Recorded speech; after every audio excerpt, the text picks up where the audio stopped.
and welcome to another edition of Sega Sundays. My name is Justin Towell, aka Cat Gone Crazy. Today we are playing the Game Boy Advance game Sega Arcade Gallery, and this is basically a compilation of 4 classic 80s Sega arcade games, and all of which are made by AM2. They're all super scaler games, and it's very interesting actually that the Game Boy Advance versions are completely unique. They're bespoke for the Game Boy Advance, built from the ground up, presumably because the Game Boy Advance just couldn't quite run the arcade games, but being a 32-bit machine, it did have a lot of power, so they tried to get the most out of it.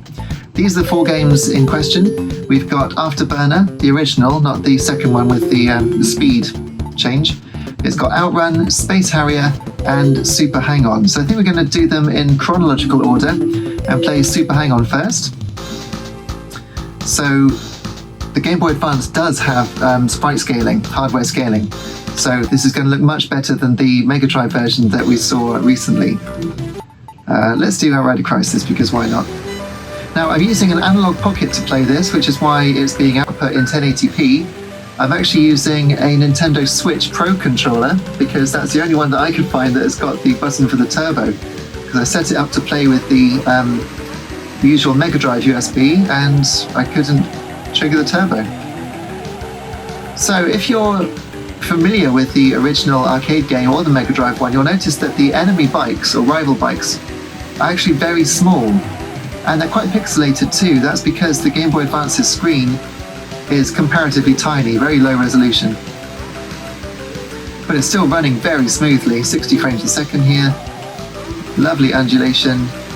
And quite a nice sort of inertia-based handling model, where if I let go of the turn, it still carries on turning a little bit. It's not flapping around, you see?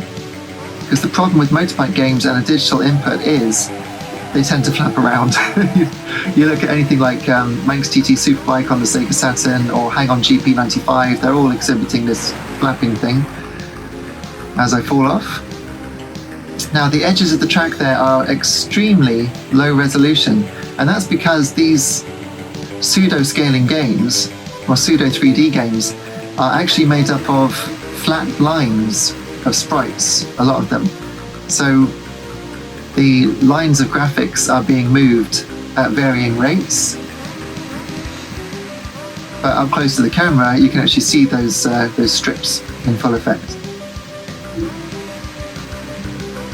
So this is very playable. I actually find the expert track is easier than the beginner one. I don't know why. The beginner one seems to have a lot more tight turns in it. The sprite looks good in lower resolution. Quite happy with the bike there. 2 frames of animation for the turbo, the flames coming out the back. Very playable. I did actually play this on my Game Boy Advance Micro, which was absolutely tiny. The screen on that was so bright but so small. But a lot of fun. I remember playing that on the train. Used to carry it in my pocket. I keep this cartridge with me all the time because for a while this was the best handheld version of these games. Right, I've got 28 seconds left. I think I can get through to the end of this level. But you see the quality of the scaling is actually very smooth.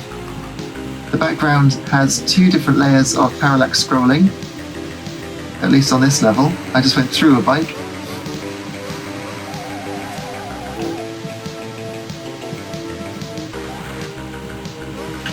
A lot of Game Boy Advance games have got interesting colour choices for their graphics, so this one doesn't look too bad. The reason being the original Game Boy Advance hardware wasn't backlit, so they kind of had to make colours more garish and lighter in the hues, the palette, just so that it could be seen at all. But this was a later game once the Game Boy Advance SP was out. I think the Micro was out as well. And the micro screen is much more like the kind of screens that we're used to using these days. And there we go, we finished. Yeah, nice. So this crowd is animated, unlike the one on Mega Drive, and it's scaled up smoothly too. There's actually no point putting in my name here, but I will anyway, because one of the bad things about this cartridge is it doesn't have internal memory, so it doesn't save it. A funny little 2D water effect at the bottom. Everything sort of splashes into it but doesn't really make any ripples. So we'll skip that. Right, we'll exit this one. And we'll move on to Space Harrier. Now, I'm pretty sure for this one I have to change the controls to Type B. Something tells me that. I don't know for sure. Yes, okay, cool. So again, the low resolution does hurt it a little bit. The floor doesn't look as good as it does in the arcade, but it's very colourful. Love the hues of the sky actually, it's looking really good. Nice smooth scaling. You can hold the button and auto fire, and it's a pleasingly swift auto fire. The arcade's auto fire was actually quite sluggish, so it's better to just keep pressing it, but it is faster if you can keep hammering it like this. So I think for Space Harrier we'll soon be at the boss.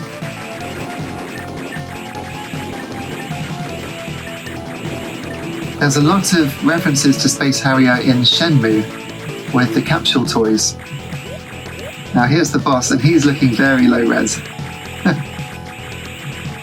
But my fire is bouncing off of his shell.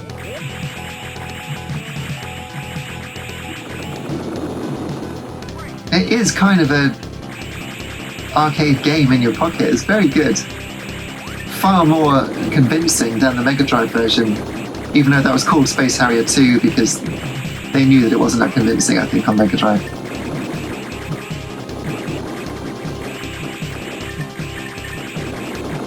Anyway, I think after this level you get the ride on what is, for all intents and purposes, Falcor from the Neverending Story. I'm not sure what the years were, but I'm pretty sure it's meant to be like Falcor. You get to ride this multi-segmented furry beast through the sky and knock down trees. Which is surely every 80s child's idea of a good time. So elements of real 3D gameplay here going between these columns. And here's another boss. The fireballs are reasonably easy to dodge, and I know that I'm going to say that and get hit by them. Right, do we get to ride Falcor now? No, first it's Amar. I think this one has got the ceiling that comes down, so that'll be interesting to see. I must say, I don't remember the ground being blazing bright white on most versions. Maybe it's just this one. I don't think there's anything wrong with my display because, as I say, the HDMI from the Analogue dock is superb. So this could be a bug. Unless they wanted to do the sky and could only do it with Game Boy Advance's hardware if they had one sort of Mode 7 thing.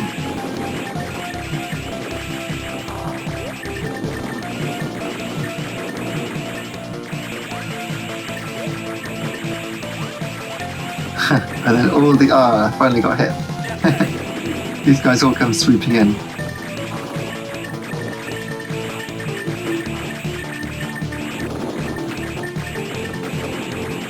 I do like the music on Space Harrier. And the boss technology was so good. Too expensive to only use once, right? So it's a two-headed version of the first boss.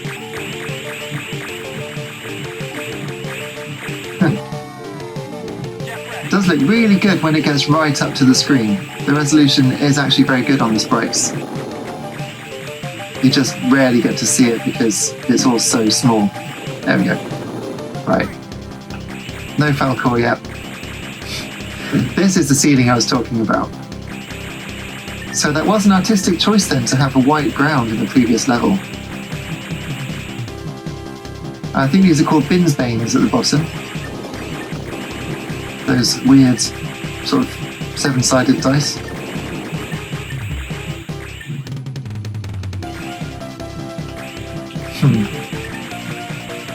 It is classic music, isn't it? I've never actually played or even seen the original arcade version of Space Harrier. I've played it on so many things. I've got a review on my channel of the Nintendo Switch version, the conversion by AM2. That is very good indeed. A couple of strange choices for the home version.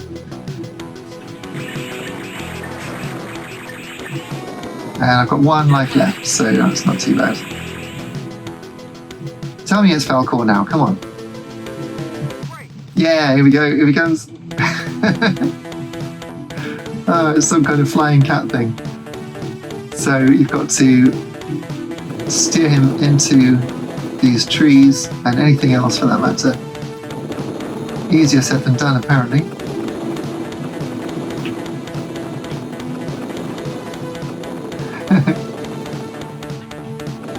And I don't think he's got as many segments as the arcade version, which is odd because it seems to be fine with all the sprites, but never mind.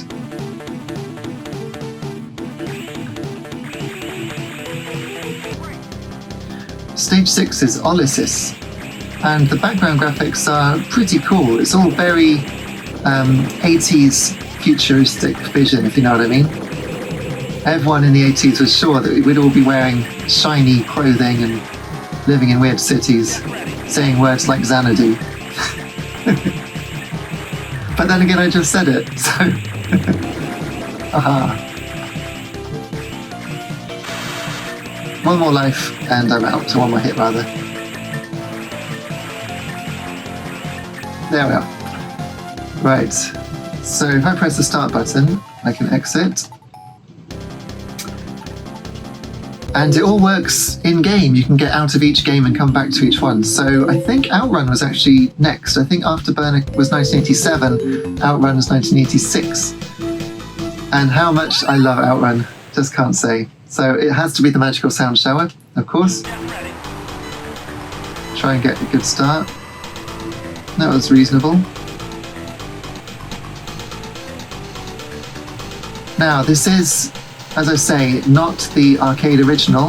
It does move differently. You see, when it flips, the Ferrari sprite is actually much thinner.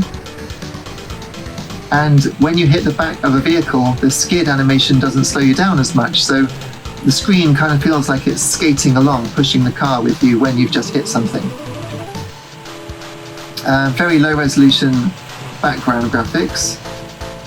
It doesn't have the sense of depth that the arcade version does. But the background scrolls better than the Mega Drive version. Just slow down a bit, or I'm going to go off. Okay.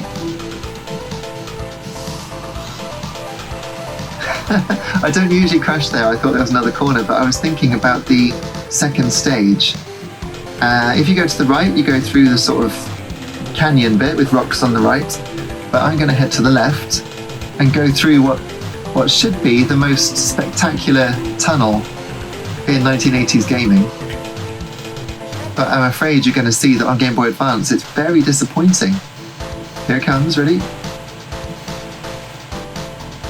It's so thin. It needs a good meal, doesn't it? There's hardly anything going over me. For every sort of 4 or 5 pillars, there's a section that goes across.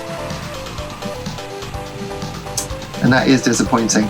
Also, it doesn't have the severity of undulation of the road.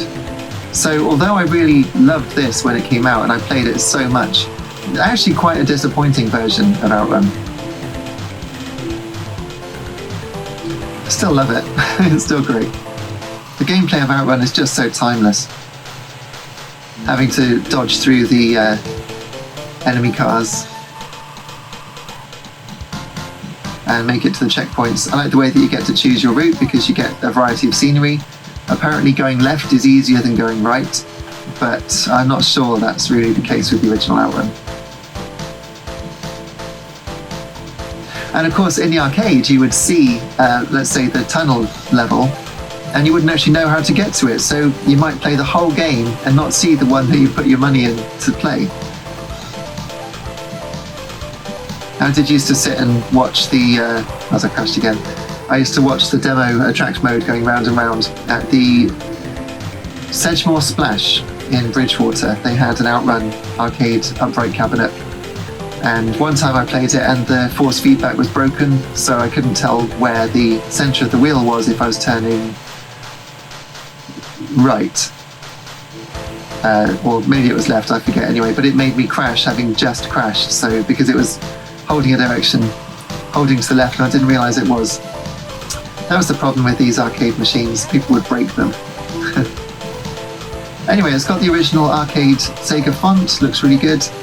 The sprites are adapted versions of the arcade sprites, so they all look good. The cars look quite faithful. The levels themselves, the colours are faithful as well. Again, changed a little in terms of colour for the Game Boy Advance's display, but it's pretty good. Right, one more level after this one, and we should be at the end. Music sounds great, actually. The music sounds as good, I'd say, as the arcade version.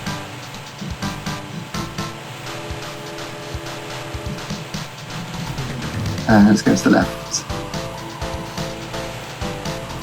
So again, I'd be pleased to have this level in the arcade version because it would be another chance to go through that phenomenal tunnel, but nothing phenomenal about this one.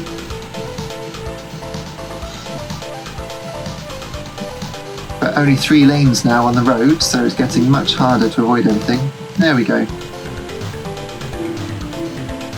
At least it still runs at 60 frames a second, although the arcade original didn't, it ran at 30.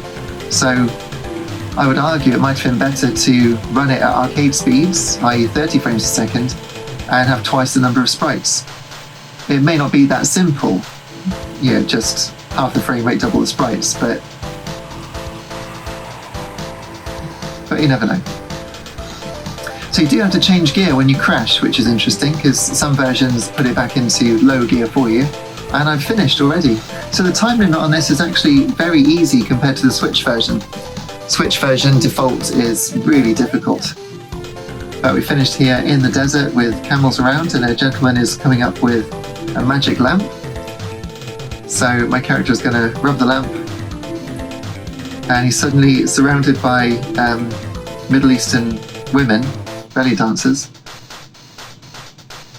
And my blonde companion said nothing about it in this. In the arcade, she's a bit annoyed, understandably. If that's his wish, I mean, that's a red flag, right? The guy with wishes for a load of belly dancers. Oh dear. Anyway, but we do get the incredible last wave music here. Doesn't sound exactly like the arcade version, but I do love this music. And you can hear the waves coming in and going out.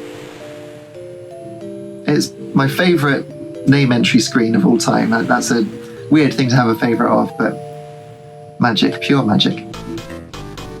Alright, so we've seen the credits again, and we're on to the last game, which is Afterburner. So Afterburner came out 1987. The world was loving Top Gun with Tom Cruise, and I think the carrier looks too big. It's good that it scales. Right, so I can use the A button on this Switch controller to fire the Vulcan gun, and I can fire off missiles with B. But I don't think there's any means of speeding up in this version. I have been hit and I've crashed. Now I think Afterburner is the least arcade faithful because, well, I don't know, maybe it's pretty good. I was going to say that it doesn't have even half as many smoke sprites when you are shot down.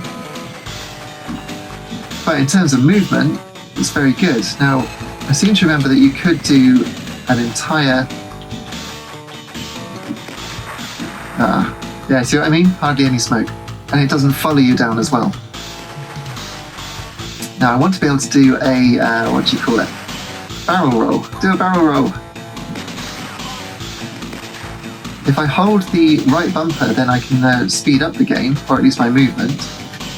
Not speeding up the plane itself.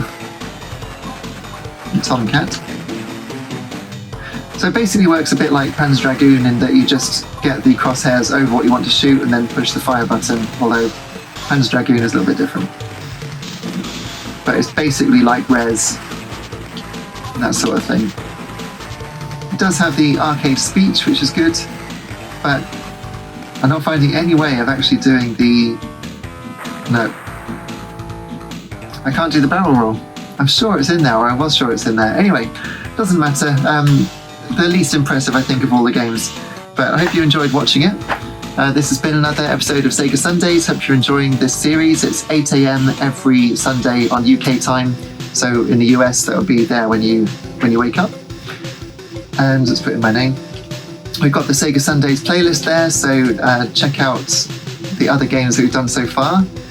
Been quite a few now, really enjoying it, and let me know what you think in the comments. Did you play this game? What do you think of the conversions? It'd be really cool to hear what you think and say hi. So I'll see you again soon. Take care until next time. Cheers.